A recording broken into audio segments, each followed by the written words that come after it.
Hello, I'm Ollie and this is Criminally, where I talk about crime, pulp, horror, that kind of thing. Today I want to show off my collection of books from the Men's Adventure Library.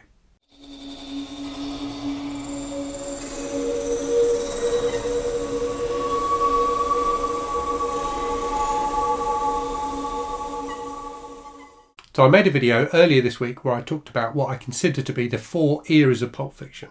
The third of those eras being the Men's Adventure magazine era, which ran from kind of the late 40s through to the 70s. So Men's Adventure magazines were hugely popular in their day. They had lurid covers and were packed with articles about, kind of war and adventure, Western stories, horror stories, all kinds of different things, as well as articles that were supposedly true, but often, I suspect, were largely made up. There is a modern company, the Men's Adventure Library, who are faithfully reproducing some of those stories and articles and pieces of artwork in these fantastic books. So I thought I would show off some of those today. I've shown some of them on the channel before. There are at least 2 that I haven't been able to find. I can't remember where I put them. So there's a Western one, which I couldn't find, and there's one that focuses on kind of biker culture that I couldn't find as well. But all of these books are fantastically entertaining. You can get them on Amazon and from other retailers. They're definitely worth checking out if you like this kind of thing. So I've got a few to go through with you here. And what they do currently, so I've got, if I start with this one, so this is one of the older ones. This is the first one I got. So this is I Watched Them Eat Me Alive, which features stories of kind of man against nature, so particularly people getting devoured by creatures.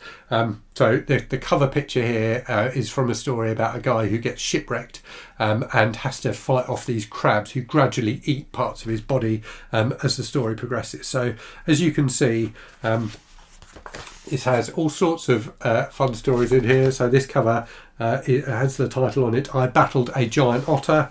Got some other ones here of people up against big cats. So all sorts of fun stuff in here. There's some fantastic stories in this one.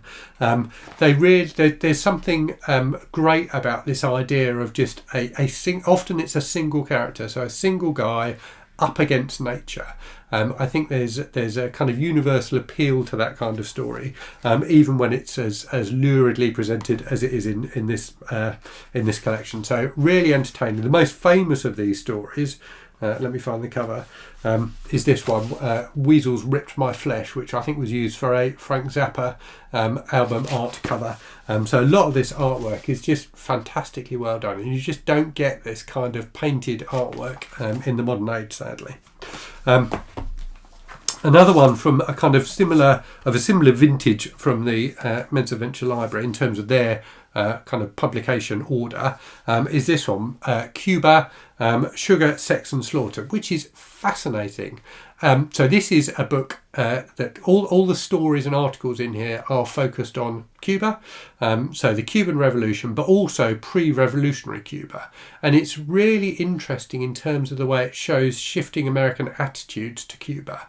I didn't really know much about the Cuban Revolution or America's involvement and things like that, but I always find it fascinating reading this kind of popular culture take on current events. And you really see that in here. So you've got some, like one of the early articles, like a pre-revolutionary one, is kind of like a tourist guide to Havana and talks about, the best places to find brothels and things like that. But then you've also got, stories about the revolution, some initial stories that seem quite favourable to Castro, and then other ones which are less so. But again, fantastic artwork. And some really good stories in here. I think my favourite, I'm trying to remember the name of my favourite one. Cuban Hellcats Scare Castro's Cutthroats, which has a group of female kind of counter-terrorists going up against Castro. Really, really entertaining stuff. More recently, they've got into doing these quarterly editions. So I've got 3 of those here. So these are slightly larger, so more of a kind of magazine style layout. Really, really entertaining. So this is the Hitman one. So Heavy Hitters. Again, really nicely reproduced artwork. They do a thing I really like with the stories where they have, this is exactly how it would have been presented in the magazine originally. So yeah, fantastically entertaining. A load of different articles and stories and things like that as well. They also do kind of modern articles, like reflecting back about the history of the men's adventure magazine. So this one here you can see is about kind of bodybuilding culture and how that played a part in those magazines. The kind of adverts you would see for Charles Atlas and people like that. Another one I've got here is the Vietnam issue. So this one focusing on stories about the Vietnam War. So again, that kind of popular culture tapping into current events thing, which I think is always really, really interesting. Again, you've got some articles in this one. So this has an article about kind of paperback fiction about the Vietnam War, as well as reprints of original stories and articles and things like that. Again, beautifully presented. Another one I've got, so going back to that, I watched them Eat Me Alive issue. So this one is specifically about crocodile attacks and alligator attacks. So a really nice blend of stuff in here. So you've got some stuff which is kind of set in the US or the Americas, and then also kind of colonial British type stuff as well. So a really nice blend. Again, fantastic illustrations. There's just a ton of stuff to enjoy in these books. They're really entertaining to just sit down and flick through and read a story or article or two in the same way that you would with one of the original magazines. So fantastic stuff. And then they also do these slightly posher kind of hardbacks. So I've got a couple of those. So I've got The Naked and the Deadly, which features everything in here is by the author Lawrence Block, so a fantastic crime writer who I've talked about on the channel a number of times.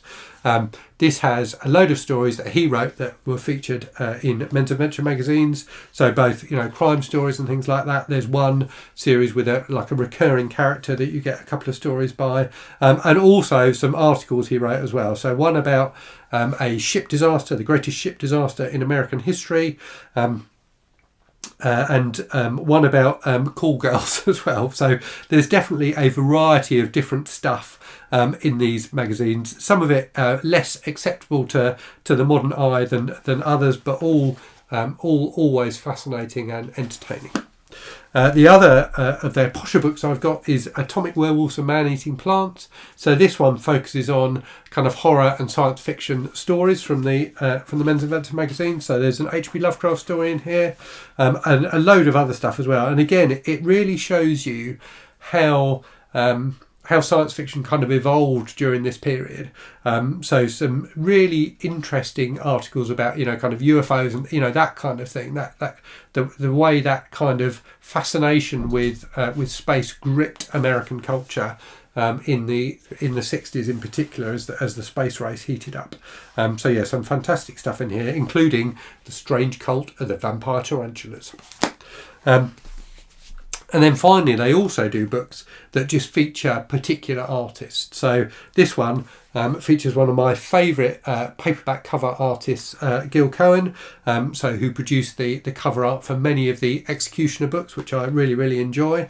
So this one has some articles and an interview with Gil Cohen talking about his work, and then also just some fantastic reproductions of some of that cover artwork. All featuring the awesome Mac Bolan, which is really wonderful. Here's some Able Team ones. Or is that Phoenix Force? No, that is Able Team. Yeah, so just beautifully done. And again, just a joy to sit down and flick through. This is my kind of coffee table book. So yeah, if you like this kind of slightly trashy popular culture, then the Men's Adventure Library is definitely worth checking out. I think the three main guys behind it are Robert Dice, Wyatt Doyle and Bill Cunningham, and they do a fantastic job. I can't praise them highly enough. It's lovely to see some of this older stuff that was supposed to be disposable getting preserved in such a loving way. I really, really do enjoy it all. Anyway, I hope you enjoyed it as well. And as always, thanks very much for watching. I hope you're safe and well out there. I hope you're reading good stuff. And I'll speak to you again very soon. Cheerio.